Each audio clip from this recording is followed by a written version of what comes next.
হুজুরে দুইজন লইয়ে চিল্লের, হুজুরে হজন লইয়ে রে দুইজন লইয়ে চিল্লের দে। আর কোনো মুসল্লি ঠান্ডা কোনো পরিবার গিয়ে গই কিনলে গোসল করি পেলাই হুজুরে ঘুরতে বাড়িতে রাইতে 1টা বাজে গিয়ে গই মোটামুটি 20-25 জন আইয়ারে কি হই বসি হজন হই দে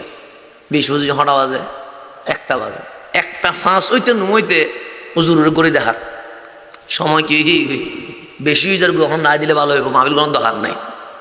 তাহলে হুজুরের মাহফিল বুঝে মানুষ হবো দুবো 1টা বাজায় 4 হজন 20 হইতে 1টা 5ই ভাবে রাগ দিয়ে কি দের এলম করে করে দেখার মানে হুজুর তুমি আর মাহফিল করে দহার হুজুরের দহার কি তোরা নুন না দহার আনলে অসুবিধা কি হুজুর আস্তে করে বখারে দাওয়ানা আলহামদুলিল্লাহি রাব্বিল আলামিন বই তাহলে মাহফিল 20-25 মিনিট তো মাহফিল গিয়ে শেষ হয়ে গিয়ে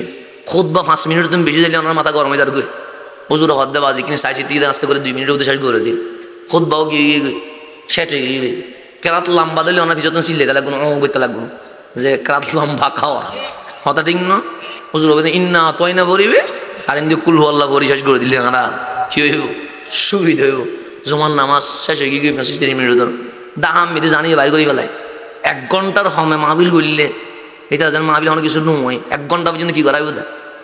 শুধু মাহফিল করে 1 ঘন্টা হম হলেই তো নো 1 ঘন্টা বরাবর করে দিই বেশি উত্তারে বোধ হমবের কি নাই সুযোগ নাই। তো ডাহাম মেয়েদের জমা বরং কঠিন সেটা আমি বেশি আরাম সেটা আমি 2 জন শুরু করতে দিলে হিন্দি 1টা 5 বছর গিয়ে শেষ হয়ে গিয়ে আলহামদুলিল্লাহ আমরা চিল্লে সুরা না খতিবে ছাড়া দিতে বাধ্য যার গিয়ে হুজুর হতে অসুবিধা কি তোমার যদি হমন না জামিলে কি আমি হম করতে বালা না শরীর কি তাহার ঠিক তাহার তোমার যদি বেশিও নয় দুর্বলে যাই তুই তাহলে সেটা ইঙ্গে মুসল্লিও বালা না আবার এখন হনমিককে ইয়া করবে সুযোগ নাই এখন আসেন তারাবির নামাজও কিন্তু ওনার বেশি বালা আবেশ সাগল্লাহ বেশি সুবিধা হয় ওনার শুধু ওয়ালাদ্দ আল্লিন বুঝে গেলে হইব আর লাস্টে রুকুস যাবে গদিস দুটো টান দিলে হইব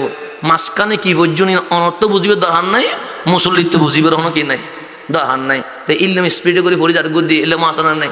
আছে আসতে বললে ওনার যে গাইল দন এই গাইল যদি হাফেজ সাহেব উনে এটা জীবন আমি তারাবির নামাজ পড়তো না এইটা তারাবির নামাজ পড়ানো দরকার নাই। আর মুসল্লি যে গাইল দেয় উনি তো আস্তে আস্তে বড় দেখুন ওটা ফিসুদি যখন গাইল দেয় কোন মারা গাইল দেয় বাঘরে গাইল দেয় দিয়ে ভালো কথা আজান দিয়ে কি দুষ করছে আল্লাহ জানে ঈদের তো গাইল দেয় সিরিঙ্গে বলে আবেশ সাহেব আসতে ফুজিয়ে দিলে ও যে আসতে ফুজি এই আজ থেকে ফুললু গাইল দে মারাও দিই বাফরও দিই ঠিক আছে মা বাবা জন্ম দিয়ে তুই গাইল দিলি আজান দিয়ে কি দুষ করছে দেয়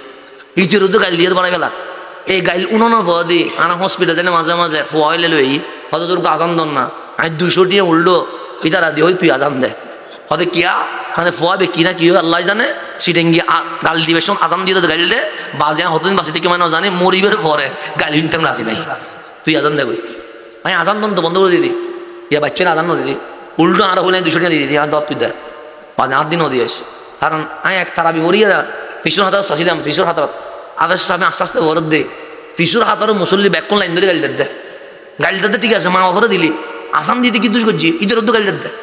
এই দিন তুই যে আজান দন বন্ধ করছি আমি ভয় লাগে আজান নয় উল্টো টিয়া দিবে তুই আজান দিবে লাগবে বাজে আমার গাড়ি লাভ নাই।